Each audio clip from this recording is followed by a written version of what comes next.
Guys মই কমলি blog চেনেললৈ আপোনালোকক স্বাগতম জনাইছোঁ। আজি মই আপোনালোকৰ মাজলৈ বহুত ধুনীয়া এটা ৰেচিপি লৈ আহিছোঁ। মই মাছ কেনেকৈ বনাম, মাছৰ ৰেচিপি বহুত ধুনীয়া ৰেচিপি হয় এইটো। আপোনালোকে ঘৰত নিশ্চয় এবাৰ বনাই চাব, বহুত ভাল লাগিব খাই।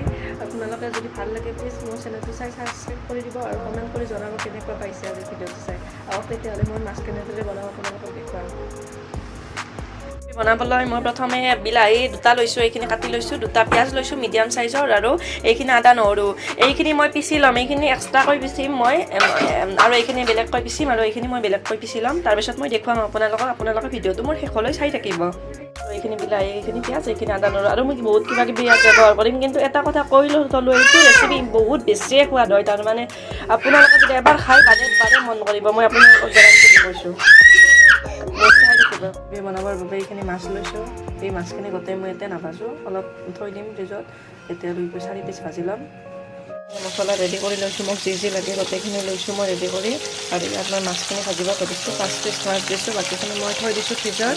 সেইখিনি মই ভালদৰে ভাজি ল'ম। আৰু এইখিনি মছলা আৰু গৰমতে খাই বনাম, সেইবাবে ভজা হৈছে মোৰ। আৰু মই মাছখিনি ভজা হ'ল, আৰু এতিয়া মই এইখিনি তেলতেই মই পিঁয়াজখিনি দি দিম। যিখিনি পিঁয়াজ মই বটি লৈছিলোঁ মিক্সিত পিচি লৈছিলোঁ, মানে সেইখিনি মই দি দিম এতিয়া।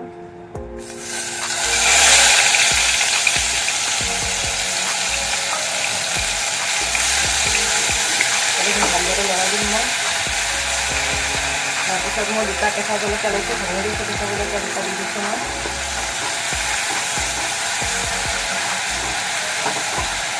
এতিয়া মই আদা নহৰুখিনি দিছোঁ,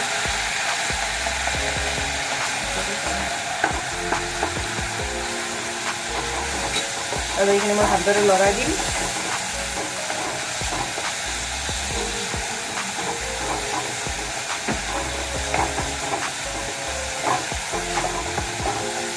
আৰু এতিয়া মই এই পিচি লোৱা বিলাহীখিনি দি দিম। দুটা বিলাহী দিছিলোঁ, দেখুৱাইছোঁ আপোনালোকক মই।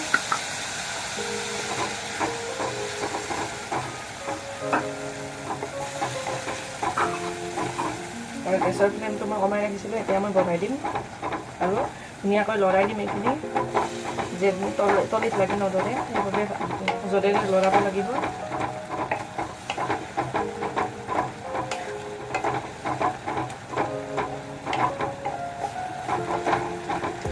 এইখিনি মই নৰখাকৈ লৰাই আছোঁ, একদম পুৰা গোটেইখিনি ভালদৰে লৰাব লাগিব। আৰু এইটো ৰেচিপি বহুত বেছিয়ে টেষ্টি হয়। আপোনালোকে বনাই চাব এবাৰে যদি মন কৰে, তাৰপিছত গম পাব কিমান সোৱাদ লাগে এইটো খাই। আৰু এইটো মই এনেকৈ বনাই চেষ্টা কৰি থাকোঁ। মই এইটো অভ্যাসে, তাৰমানে মই বনাই চেষ্টা কৰি থাকোঁ। আৰু এই একেখিনিত অলপ পানীখিনিত মই হৈছে, এইখিনিত মই এতিয়া দি দিম। এইখিনি হ'ল গৰম মছলা, আধা চামুচ ব্যৱহাৰ কৰিছোঁ মই, সৰু চামুচেৰে। এইখিনি মই দি দিলোঁ। নেক্সট হ'ল এইখিনি হ'ল চব্জি মছলা, আধা চামুচ দিছোঁ মই। আৰু এইখিনি হ'ল জিৰা পাউডাৰ, ইয়াত মই সৰু চামুচেৰে 1 চামুচ দিছোঁ। আৰু এইখিনি হ'ল ৰেড চিলি পাউডাৰ, ইয়াত আধা চামুচতকৈও মই অলপ কম দিছোঁ। আপোনালোকে মছলাটো বঢ়াই ল'ব পাৰে জোখ অনুযায়ী, যিমানখিনি আপোনালোকৰ প্ৰয়োজন হয়। এইখিনি মোৰ দিয়া হ'ল গোটেইখিনি। আৰু এইখিনি মই ভালদৰে লৰাই দিম।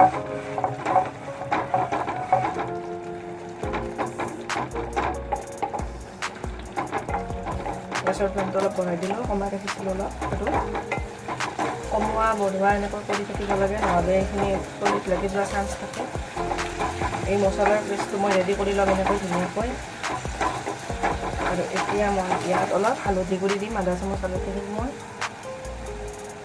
এইখিনি আধা চামুচ ব্যৱহাৰ কৰিছোঁ হালধি গুড়ি মই। আৰু জোখ অনুযায়ী মোক যিমানখিনি নিমখ লাগে, ইয়াত এই মই বেলেগ চামুচ ব্যৱহাৰ কৰিছোঁ, এই চামুচেৰে আধা চামুচ দিছোঁ মই। আৰু এইখিনি ভালদৰে মই লৰাই দিম। মই যেনেদৰে আপোনালোকক দেখুৱাইছোঁ এনেদৰে কৰিব একদম। তাৰপিছত খাব আপোনালোকে, খাই পেলাই মোক জনাব ইমান টেষ্টি লাগে এইটো ৰেচিপি, বহুতেই সোৱাদ হয়। গেছৰ ফ্লেমটো কমাইছিলোঁ মই আৰু বঢ়াই দিলোঁ।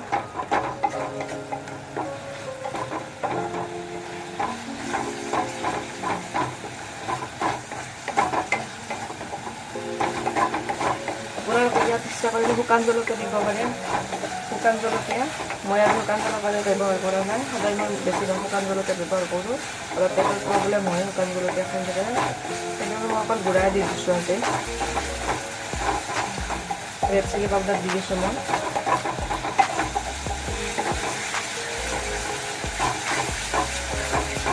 এইখিনি একদম ভালদৰে লৰাব লাগিব। আপোনালোকক মই দেখুৱাই আছোঁ, ধুনীয়াকৈ এনেকৈ লৰাই থাকিব আপোনালোকে।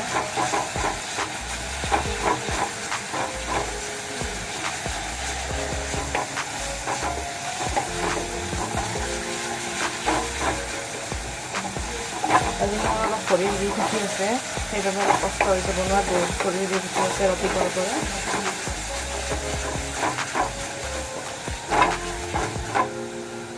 আৰু এতিয়া মই ইয়াত এনেই জোখ অনুযায়ী 2 চামুচমান পানী দি দিম, মোৰ মানে আন্তাজত তেনে।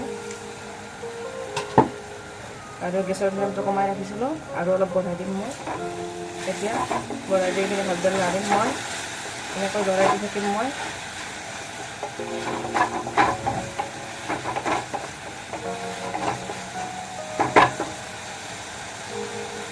অলপ মই এনেকৈ ৰখিছোঁ, আৰু এইবাৰ মই লৰাম।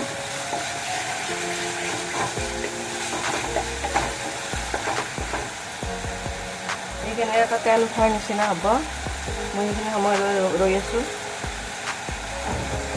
কেঁচা কেঁচা ভাপটো যেন গুচি যায়, ধুনীয়াকৈ ভাজিব লাগিব সেইবাবে।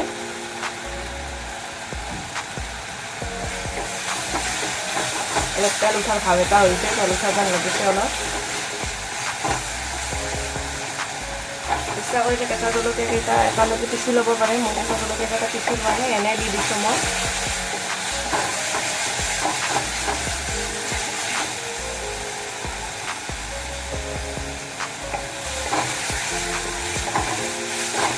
এতিয়া মই অলপ বেছিকৈ দি দিম পানী।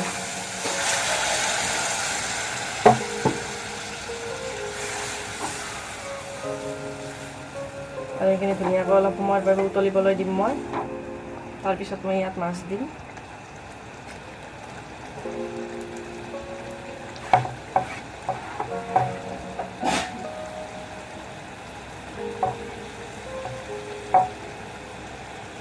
এপিচ এপিচকৈ মই মাছ দিম।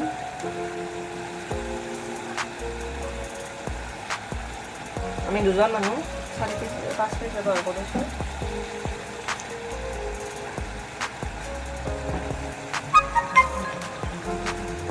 আৰু এইখিনি ভালদৰে এনেকৈ মই দিম। আৰু এইখিনি মই অলপ সময়ৰ বাবে ঢাকনি মাৰি দিম। গেছৰ ফ্লেমটো মই কমাই ৰাখিছোঁ। এনেদৰে উতলি উতলি পানীখিনি শুকাই গৈছে। ইমান ধুনীয়া হৈছে, কালাৰটো বহুত বেছিয়ে ভাল লাগিছে। আৰু মই চাইলোঁ কিমানখিনি জোল হ'ব, আৰু সেই হিচাপত মই ৰাখি দিম। মই এইখিনিৰে হৈ যাব আমাৰ। কাৰণ কিয় এইটো যিহেতু মই ৰেচিপি বনাইছোঁ, এইটো ৰেচিপি বহুত কম চব্জিৰে বহুত বেছি ভাত খাই দিব পাৰি। আপোনালোকে বনাই চাব, এইটো বহুত বেছি টেষ্টি হয়। মই এতিয়া ৰাখি দিম, অৰ্থাৎ মই বন্ধ কৰি দিম জুই। মোৰ ৰেডি হৈ গ'ল এয়া মাছৰ চব্জি। ইমান ভাল হ'ল, এনেকৈ খোৱা নাই, সেইবাবে আজি আৰু বনালোঁ মই, আপোনালোকৰ লগত শ্বেয়াৰ কৰিলোঁ মই। চাওকচোন আপোনালোকে এবাৰ ওচৰৰ পৰা।